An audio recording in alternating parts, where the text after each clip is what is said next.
Kelahiran baginda Nabi Muhammad pada tanggal 12 Rabiul Awal tahun Gajah, 15 abad lalu, adalah kegembiraan bagi umatnya. Beliau tak hanya diutus untuk kaum muslim, tetapi juga untuk seluruh umat manusia. Semua bergembira, hanya iblis yang menangis keras ketika Rasulullah dilahirkan ke dunia. Tak heran jika di bulan ini muslim di dunia ramai-ramai menggelar Maulid Nabi, membaca kitab sirah, sholawat dan berziarah ke makam Nabi di Madinah.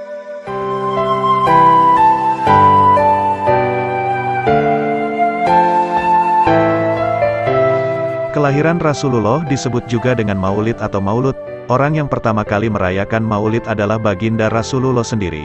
Dalam Sahih Muslim disebutkan ketika beliau ditanya tentang alasan beliau berpuasa pada hari Isnin, Nabi menjawab, "Pada hari itu aku dilahirkan."